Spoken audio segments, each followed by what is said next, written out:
to provide security if the office of the Vice President needs it. The Moro National Liberation Front under the leadership of our beloved chairman, Professor Norm Misuari. We will make initiative and provide security details kung kailangan ng Vice President. Tumawag na sa akin yung mga retired MNLF integris, yung mga commanders natin sa ground ng MNLF, mga best fighters natin, yung mga expert talaga, veteran fighters natin.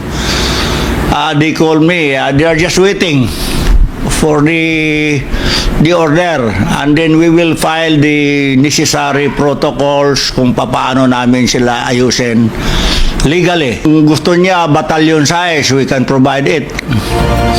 Anyway, that is just for security reason. Take it not offensive to the other parties.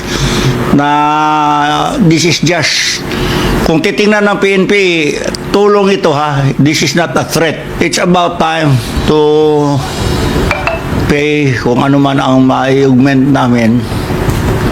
This is not a threat, and this is for the good and the best interest for our country.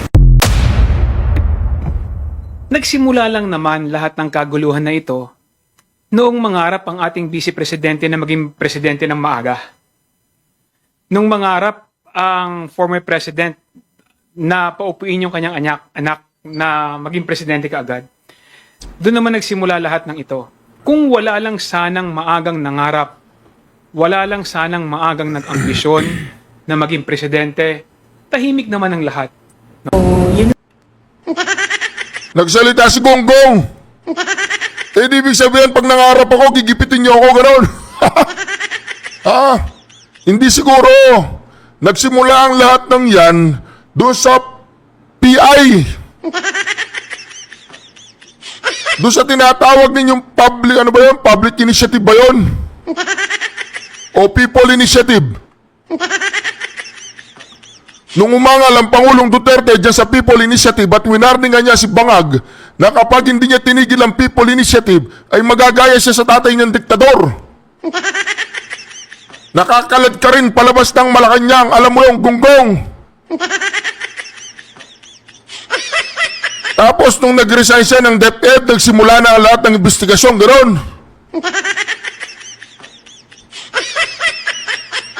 Itong si Gonggong na to, napaghahalata po napaghahalata. Nagsimula silang gipitin at nagsimula silang imbestigahan, nung time na tumutol ang presidente natin dyan sa ginagawa nilang People's Initiative na gusto nilang palawigin ang kanilang pananatili sa kapangyarihan. Di ba? Ilang taong umupo si Marcos Sr.? Ilang taon? Halos ayaw nilang umalis sa kapangyarihan. Mahigit 20 years ba? Oo. Kaya itong Gonggong na to, mismo lumabas sa kanyang dila. Kung hindi raw nangarap maging presidente si Madam Inday Sara ng maaga, eh di sana walang investigasyon, walang quadcom. Ibig sabihin, itong mga tuwadcom na to, naghigante. Di ba? O yan, galing sa bibig ni Gonggong, o pakinggan natin. Nagsimula lang naman lahat ng kaguluhan na ito noong mangarap ang ating Vice Presidente na maging presidente ng maaga. Di ba? Nung mangarap ang former president na paupuin yung kanyang anak na maging presidente kaagad. Di ba? Doon naman nagsimula lahat ng ito. Kung wala lang sanang maagang nangarap, wala lang sanang maagang nag-ambisyon na maging presidente, tahimik naman ang lahat. Di ba tahimik naman ang lahat? Nagsimula kayo, inisa-isa nyo yung mga malalapit sa mga Duterte. Ikaw, tunyeta itong Gonggong na to, lalaking-lalaki to, lalaking-lalaki.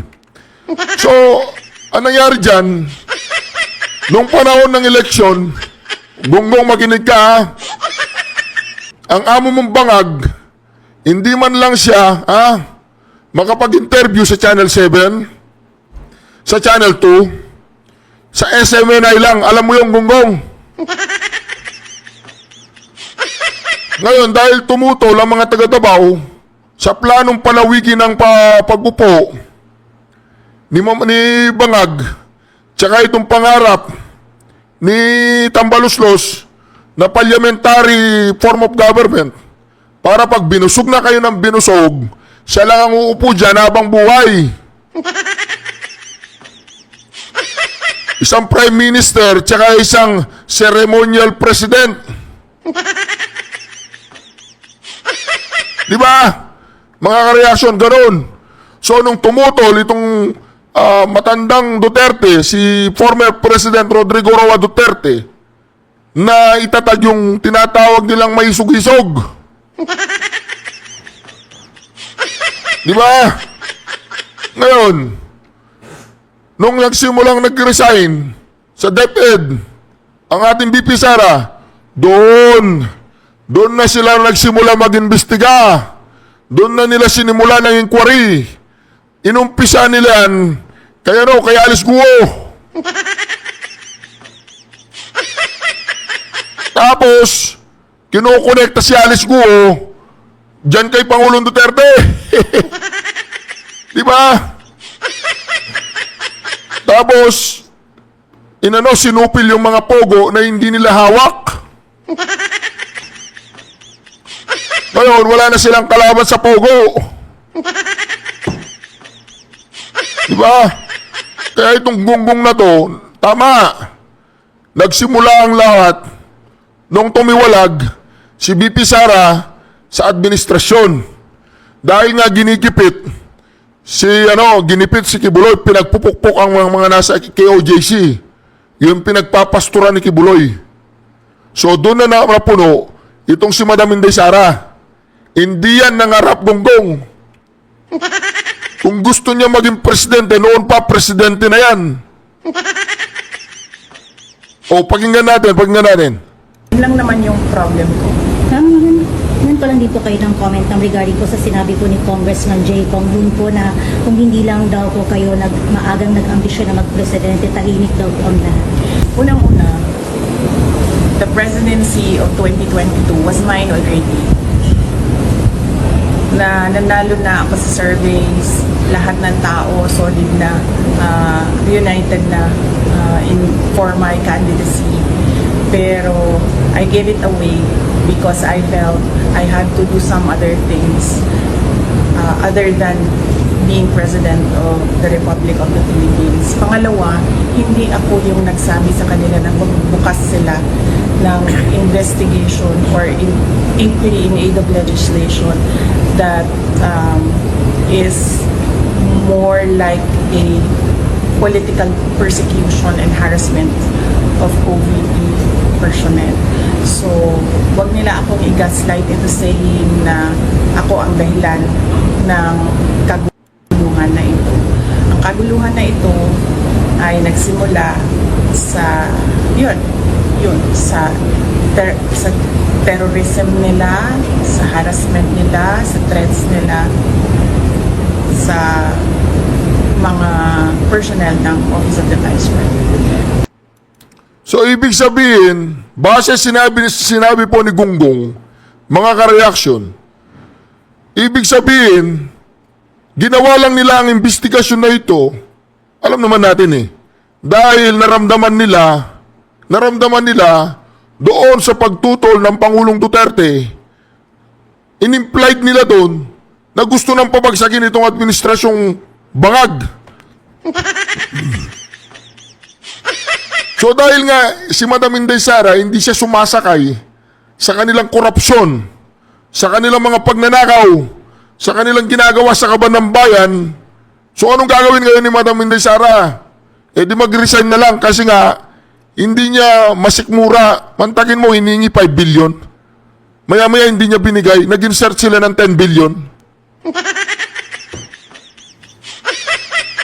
Tapos itong si Palaka, uutusan si Madam Inday Sara na kukunin yung pera, ibibigay sa DepEd. Yun ang mga envelope. Di ba? Ngayon, itong gonggong na to, nangarap si Madam Inday Sara. Totoo naman yun eh. Kung hindi kay Madam Inday Sara, hindi presidente yung bangag na yan. Tama. So itong gonggong na to, dito nahuli ang Quadcom. Ginawa nila ang Quadcom sa kadahilan ng natakot sila na baka uupo ng maaga si Madam Inday Sara. So ang gagawin nila, uunahan na siya. Lalagyan siya ng mga kaso at i-impeach. Ganon. Akala ba ninyo bulag ang mga taong bayan? Yung iba dyan nakakabili ng helicopter tsaka mga private airplane. Di ba? O ngayon, pakinggan mo si Aimee Marcos ha? Pakinggan mo si Aimee Marcos. O, ano sasabihin niya? Makinig ka, gonggong. Thank you very much, Dr. Willie. So, kayo nag-convince kay Mayor Sara at that time? At that time, One of the? yeah, at that time, hindi kasi kilala ni Bongbong si Mayor. Kayo nag-convince kay Mayor Sara at that time? At that time, One of the? yeah, at that time, hindi kasi kilala ni Bongbong si Mayor Sara. Binisita namin para mag-happy birthday. Parang Noong naalala ko 2021, ang pakay ko, sana piliin ni Inday Sara, pag tumakbo siyang Pangulo, si Bongbong bilang Vice President. Kasi galing si Bongbong sa talo sa 2016. Piliin bilang president? Bilang Vice. Okay. Para mag-tandem sila. Kasi tatakbo nga na presidente si Sara, akala ko, at sana, akala ng lahat. Kasi ang lakas-lakas ni Sara, parang 27% siya. Lahat nangungulelat, 14, 13. Ang layo niya talaga sa lahat. Ano to, mga... Mga April 2021. She was way ahead talaga naman. Alam naman natin, walk over yon kung tumakbo siya noon. Kayo ang lumapit sa kanya. Oo, kami ni Bongbong pumunta. Sabi ko, mag-happy birthday tayo. Baka sakali swertehin tayo. Ang daming pumunta sa Davao noon. Lahat nag-o-audition para maging vice. Tapos, yun nga, ang nangyari, ayaw na ni Sara na tumakbo. Hindi na niya gustong mag-president o vice president man. Sabi niya, hindi bale na. Dito na ako sa Davao. Walang gulo. Ako magme-mayor. End of story. Ayoko na dyan. Magulo. And, nung nangyari yun, sinabi ko sa kanya, huwag ka naman ganyan. Lahat umasa sa'yo. Huwag kang paasa. Huwag kang ganyan. Mag-vice president ka kaya. Ayun, sabi niya, tumakbo na kayo. Ganyan. Kayo na tumakbo dyan. Tapos nag-file si Bongbong. Sabi ko, kakahiya naman to. Wala naman siyang kasama. Samahan mo na lang. Ayun. Tapos after a while, na-convince din. At pumayag siya na mag-vice. Ayun. Kaya nga nalulungkot ako ngayon dahil may hidwaan na at yun, nag-resign na sa kabinete. Itong is this ilang percent pa misunderstanding lang o baka hindi nagko-communicate? Maraming bulong-bulong? Di ba? Alam mo naman, di ba? Alam mo naman maraming manggagatong. Manggagatong. Oo, mga ambisyoso, mga interesado, naiinggit. So, sinisiraan yung isa sa isa. At yun. Narinig mo yung gonggong? 2022, dapat si Madam Inday Sara ang presidente. Ngayon, dahil pumalag si Pangulong Duterte dyan sa People's Initiative ninyo, pinalagan niya at naramdaman ni Tambaluslos na ang DepEd Secretary ay hindi niya kayang pasunurin sa pagnanakaw, sa pangungulimbat ng kaban ng bayan. Nung nag-resign si Madam Inday Sara, nagsimula ninyo siyang gurgurin. Sinimulan na ninyo ang inyong investigasyon. Para sa amin, paglulustay ng salapi ng taong bayan ang Quadcom na yan eh. Wala naman talagang patutunguhan yan, barbers, kundi gipitin at tanggalin at i-impeach si Madam Inday Sara. Kasi nagsama-sama kayo sa isang tuhog. Sa isang tuhog kayo nagsama-sama. Oo, kumakain ka ng barbecue. Oo, nagsama-sama kayo sa isang tuhog. Ngayon, ang sinasabi ninyo, kasi nangarap siya, gusto niyang pamagsakin si Marcos Jr. Kaya namin siya ginigipit. Ganon, gonggong. Ganon ba yung implied mo? Ganon ba yung ibig sabihin ng pananalita mong yan? Dahil naramdaman ninyo na parang gusto nang pabagsakin ng administrasyong Marcos itong si Pangulong Duterte, kaya sinimulan yung imbestigahan, ganon. Parang ganon parang ganon na sinasabi. Tapos itong si Bato de la Rosa, sinimulan niya mag-imbestiga doon sa pagkakadawit ni Bobong Marcos sa drugs. Kaya naman napalitan yung Senate President. Kasi pinabayaan niya mag-imbestiga si Bato de la Rosa. O ngayon, nahinto yung inquiry doon sa pagkakasangkot ni Bangag Jr. dyan sa drugs. O nagsimula na ang Quadcom, gano'n. Gano'n ang ibig niya sabihin Kasi sinabi niya, kung hindi lang nangarap ng maaga, pakinggan ninyo at intindihin natin. So ibig sabihin, ang Quadcom ay ginawa yan para mapigilan si Inday Sara na mapaaga ang kanyang pagiging presidente, gano'n. Gunggong. Pakinggan natin.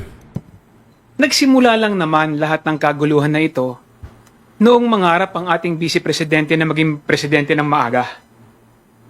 Nung mangarap ang former president na paupuin yung kanyang anak na maging presidente kaagad. Doon naman nagsimula lahat ng ito. Kung wala lang sanang maagang nangarap, wala lang sanang maagang nag-ambisyon na maging presidente, tahimik naman ang lahat. O di ba? Kung hindi nag-resign si Inday Sara at hindi siya umalis sa administrasyon, tahimik ang lahat. Happy-happy lang ang pagnanakaw, ganoon.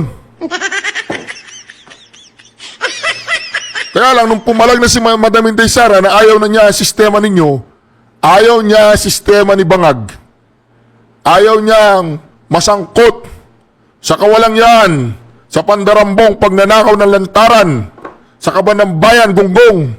Doon yun na sinimulan siyang gurgurin, ganoon. Kaya itong Quadcom na to, binuo yan pati si Alice Guo, nadamay nadali si Alice Guo. Anyway, ikulong nyo si Alice Guo kung kinakailangan. Kung hindi siya Pilipino, kulong nyo. Kung sangkot siya sa illegal na gawain, kulong. Di ba wala kaming pakialam dyan? Dito yung pakialam namin kay Madam Inday Sara. Kaya nyo ba tinatag ang Quadcom dahil naramdaman ninyo na mapapaaga ang pagiging presidente ni BP Sara, ganoon? Dahil naramdaman ninyo yung pagpalag nila dyan sa putang inang initiative. Ano ba yun? People's Initiative, yung PI. Kala ko putang ina. Yung People Initiative na pinapapirma nyo ang mga tao kasama yang si Kimbo. Leader daw si Kimbo Ay hindi si Kimbo. Yung tatakbong kongresista kalaban ni Pulong. Anong pangalan nun? Nakalimutan ko yung pangalan nun Yung nagparitoke. Basta yun. Yung taga Davao. Bata pa. So siya raw yung leader na nagpapapirma. Pag binigyan ng ayuda, pirma. People Initiative. Ayuda, pirma. Ayuda, pirma. Ang daming pirma. Kasi maraming ayudang pinamigay.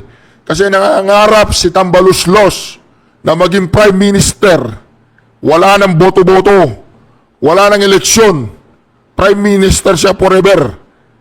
At nangangarap na maging ceremonial president si Bangag na walang alam.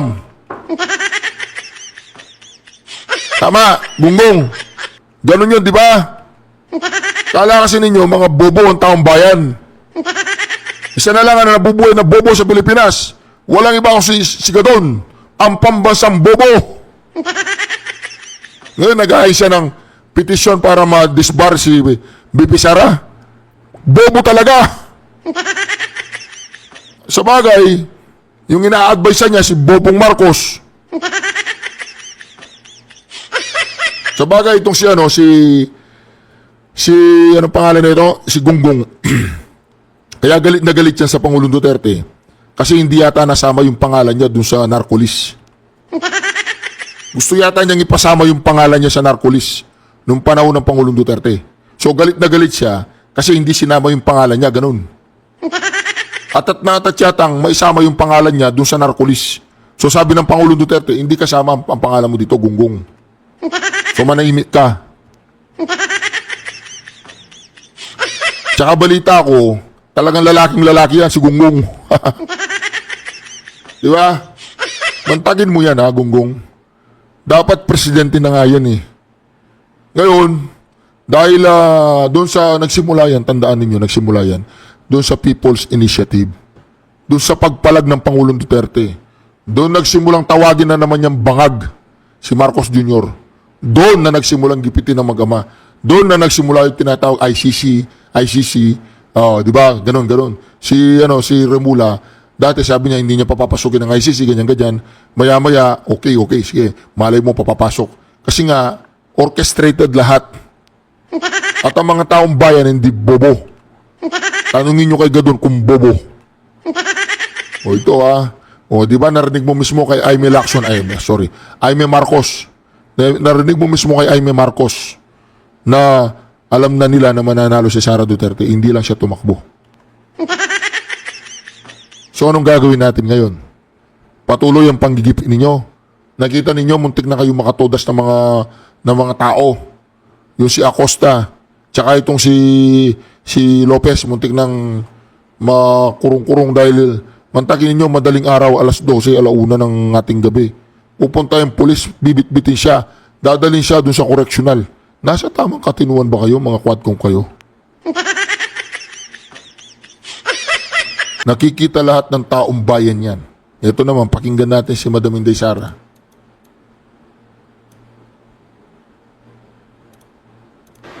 Nakatulog ako ng medyo mahaba kagabi. So thank you. Magbigay lang ako ng update sa inyo sa nangyayari sa taas. Magbigay lang ako ng update sa nangyayari sa taas. So, hindi ko na lang din banggitin yung mga pangalan kasi nag-request din yung mga patients na huwag banggitin yung mga pangalan nila. So, ang isang patient, may clearance na siya. Ang decision niya is umuwi muna sa kaibigan niya. Natatakot siya umuwi sa sarili niyang bahay. So, ang decision niya, pag-discharge niya dito, ay pupunta siya sa kaibigan niya. Doon muna siya titira. And then yung isang patient, waiting siya for discharge. At ang sabi sa kanya ng private doctors niya ay lumipat siya ng hospital. So yun yung gagawin para sa kanya. Dahil po, bakit po lumipat? Well, hindi niya nasabi sa akin. Ang nasabi lang niya sa akin ay yun yung gusto ng private doctors niya. Na lumipat siya ng another hospital. So, yun din yung gagawin niya kasi right now, yun lang din yung pinagkakatiwalaan niya, yung mga doktor. Tonight po siya lilipat. Nag-aantay siya na kanyang discharge and clearance. Yung contempt order kay Atty. Zaraika Lopez, dapat po matatapos yung today. Ano pong balitan? Na-extend po ba or hindi na nag-lapse na? Malamang siguro wala na yon kasi nag-aantay na lang yung lawyer dito sa taas ng clearance from all the offices concerned. So, likely baka considered as nag-lapse na yon. But ang gusto lang talaga ng lawyer is merong document na nagsasabi na cleared na siya. Alright, pero bago po natin ituloy ang interview ni Madam Inday Sara, huwag po ninyong kalimutan mag-subscribe, baka magkalimutan po tayo. Meron po tayong tinatawag na target na ang target po natin ay makuha po natin yung gold play button. Nakita niyo po ang ating silver play button. Ayan po ang silver play button natin na, teka lang, nagra-run pa to. Okay? Nakikita po ninyo ang ating silver play button, no, mga ka-reaction, na kung saan nakasulat po dyan ang pangalan ng Pangulong Duterte.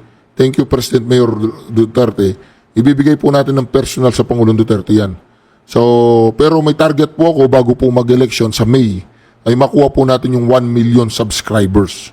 So, pag nakuha po natin yung 1 million subscribers, nakabuo po tayo, makukuha po natin yung gold play button.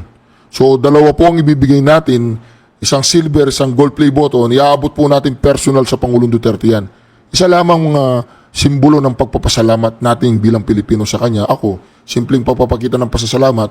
Kung gusto po ninyo maging kabahagi dito sa aking mission, ang gagawin nyo lamang ay mag-subscribe, i-like at i-share ang video na ito. Yun lang po, simple lang. Kung gusto nyo lang. Pero sana matulungan po ninyo ako, subscribe, like, and share po ang video natin. Ito, tuloy na natin, no? Tuloy na natin. Alright. Impeachment complaints, whether your thoughts on pinigil or stop in a way. Hindi naman ako mag-comment no, sa mga remarks ni President Marcos. Sorry, may nakalimutan ako na update sa taas. Gustong ipaabot. So, tinanong po siya patungkol doon sa sinabi ni Marcos na pinadaan niya kay Tunying. Na sinabi ni Tunying ililik daw niya. Napaka-cheap nila, mga diskarte nila yan. No? Papakita natin, Tunying, ha.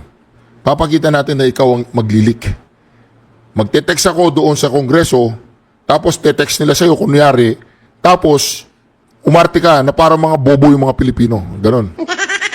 Alam niyo yung mga mabababaw ang isip. Ngayon ko lang na pagtanto na si Tunying pala ay mababaw ang kanyang pag-iisip. Mantakin mo, pinakita niya na nilik niya, kunyari, yung text ni Bobong Marcos. Nilik niya, tapos papakita niya sa taong bayan na nilik niya, nakuha niya sa isang kaibigan niyang kongresista or whoever na nakuha niya, na nililik niya itong impormasyon na to sa publiko, nasusurprise niya yung Malacanang, ganun. Na walang kinalaman yung Malacanang, ililik niya yung information galing sa presidente, ganun. Presidente yan ng Pilipinas. Pag nag-leak ka ng information dyan at walang basbas ang presidente ng Pilipinas, lalo na confidential na ganyan, mga text, baka pwede kang maasunto, di ba? Pwede kasing ituring yun ng national security, tama? Kasi mahilig sila sa national security, di ba? Pero dahil hindi nga tayo mga bobong katulad nila, si Tunying, tsaka si Bobong Marcos, na yung kunya-kunyaring leakage na yun, tapos ipapalabas nila sa taong bayan na ayaw na ni Bobo na ma-impeach si Sara Duterte. Ganon, Bobong Marcos, sinong papasakayin mo sa mga kababawan ng mga estilo ninyo? Masyadong mga cheap, masyadong mababaw yung mga diskarte ninyo. Bakit hindi mo ipadaan sa PCOO mo o sa executive secretary mo na nasabihin mo na, wag nyo nang, para sa akin, dapat manahimik na yung Kongreso. Diba? Ganon. In public. Hindi yung mga kachipan ninyo pa text-text, ganon. Ano kayo, mga teenager? Ito naman, Tunying na to, utu-utu na. Akala ko malalim ang kanyang brain. Akala ko malawak ang kanyang pag-iisip. Hindi pala. Isa rin pala siyang anong tawag doon? Ang tawag doon yung ginagamit. Utu-utu, gano'n. Yung, anong tawag doon? Merong tawag doon eh. Yung parang utusan. Sabagay, baka maganda yung kasunduan eh, no? Di ba, Tunying? Maganda ba yung kasunduan? Ako, may mga kasunduan din naman tayo, di ba? Ako, may kasunduan ako sa presidente ng Mars. Tama. Nung dalawang patients, ang pagpapasalamat niya sa inyo, sa media, kasi binantayan niyo daw sila at hindi niyo sila iniwanan. And gusto din nilang magpasalamat sa mga doctors and lahat ng healthcare professionals na tumulong sa kanila. And of course, sa mga lawyers din na nag-assist sa kanila all throughout the crisis. So, isa din yon sa mga message nila galing sa taas. Salamat daw sa inyong lahat. At dahil daw may clearance na, cleared na rin daw kayo from them na umalis or iwanan sila dito. Isa sa kanila lalabas sa Bulubay. Sure. Ang isa, nakaalis na. Oo, nakaalis na yung isa. Ang isa na lang yung nag-aantay ng clearance. Possible din po lumabas today.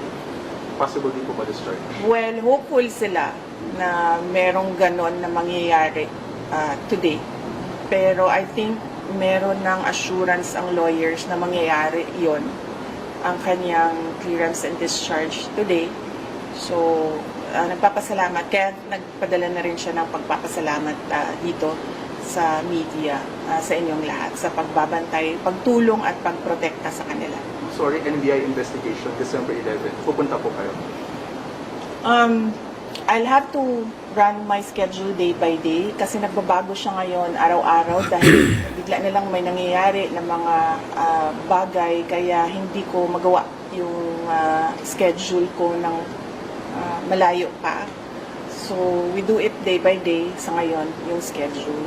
So, hindi ko pa masagot kung pupunta ako sa December 11. Kasi itong mga quackcom na to, nung nalaman nilang ate si Madam Inday Sara doon sa hearing, pinospon. Noon, gustong-gusto nilang makaharap si Madam Inday Sara, talagang nangiinis lang sila, Noon, gustong-gusto nilang makaharap. Ngayon, dahil nga nauna yung quackcom sa NBI, pinili niya yung quackcom, yung mga tuwadcom. Ngayon, para inisin siya, pinospon ng tuwadcom kasi takot. Kasi nung nakaraang hearing, ang mga inayupak, hindi man lang siya tinanong. Ngayon, gusto nila umatin siya sa NBI. O, di ba? Ito namang NBI director, si Idol Santiago, parang talagang gusto na niyang ibigay ko yung Budsman, yung investigasyon para, yung makaligtas na siya. O, hindi naman natin masisi yung mama, kasi alam naman ng mama, wala nang kapupuntahan yung gagawin nilang investigasyon. Di ba? Hindi mo naman tumaasunto habang hindi siya na-impeach.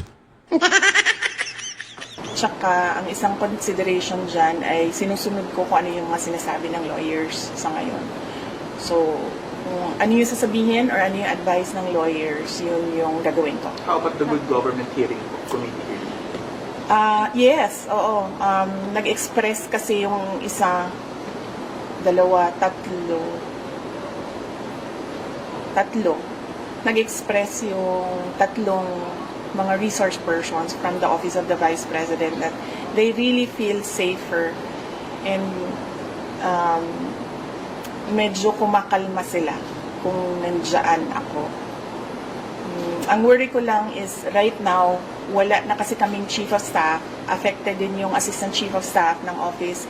So ako na lang talaga yung naiwan sa opisina to do everything. And meron ding mga year-end activities ang office. Meron din kaming mga Thanksgiving activities. Meron kaming budget utilization review dahil merong mga budget na kapag hindi nagamit, naglalapse yan by December 31. As well as yung planning for January 1. Kasi bago na yung budget by January 1. And kung nakikita nyo, December na bukas, so we have just 1 month to do all those things. So, yun lang naman yung problem ko.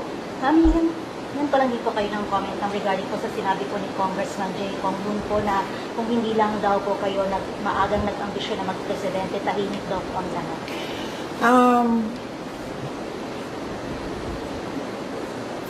Unang-una, the presidency of 2022 was mine already.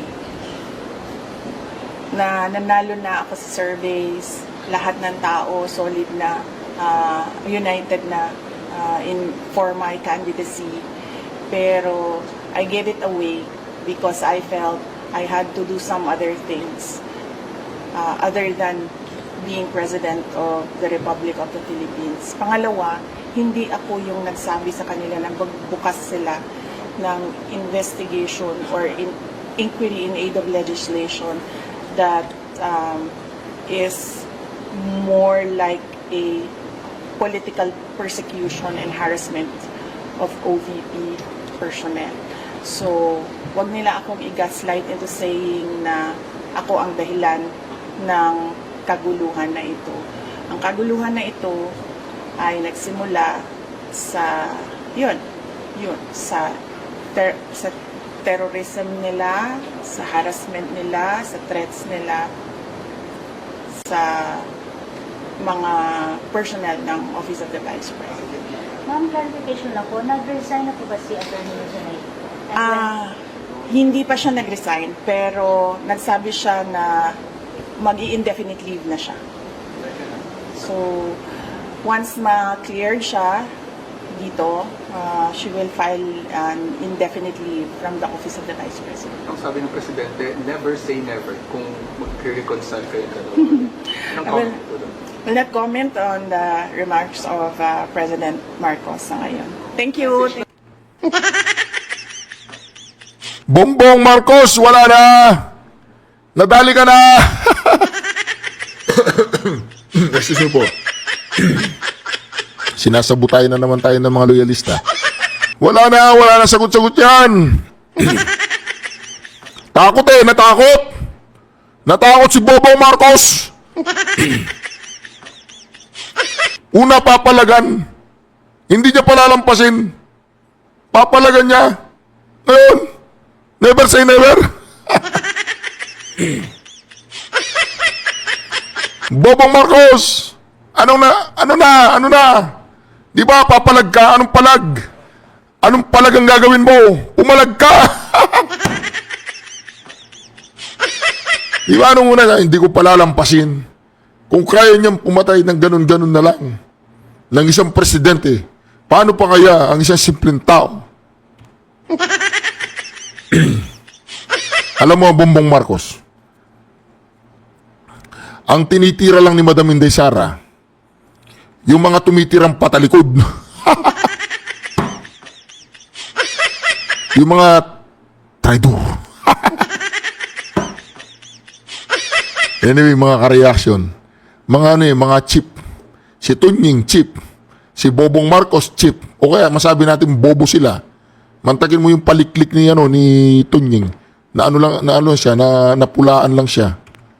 Ginagawa niya mga Pilipino, yung leak, yung hindi alam ni, nag-leak na rin naman, sabi ni Bongbong Marcos, nag-leak na rin. So, oo, tinext ko sila.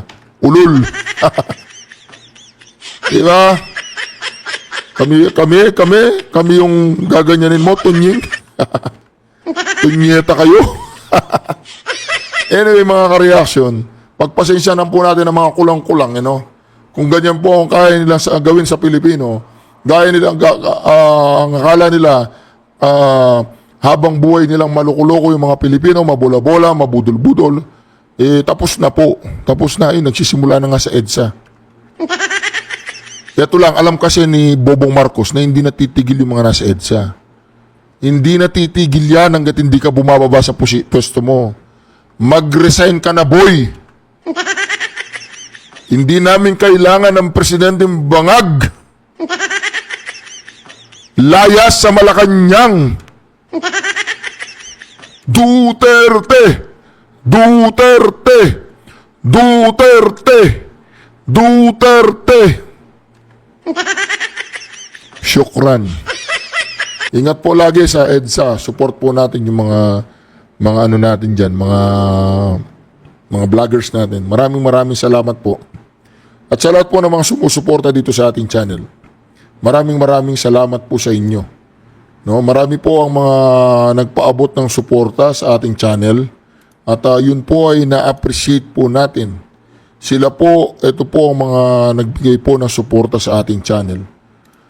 Alright, si Carlos Ferraren, nagbigay po siya ng $50. Si Choi Com88, shout out po, watching from Doha, Qatar. Solid BP Sara, nagbigay po siya ng 100 kwar. Qatari money siguro po yun. Tapos si Bima Galindo, nagbigay po siya ng 500 pesos. Si Francis Pelo, nagbigay po siya ng $20. Si Say Yabs, nagbigay po siya ng 8,000 yen. Si Kanekole Welab, nagbigay po siya ng 1,600 yen. Maraming salamat po sa ating mga supporters. At patuloy po nagpapasalamat ang Reaction TVP sa patuloy niyong pagsuporta. Syukran.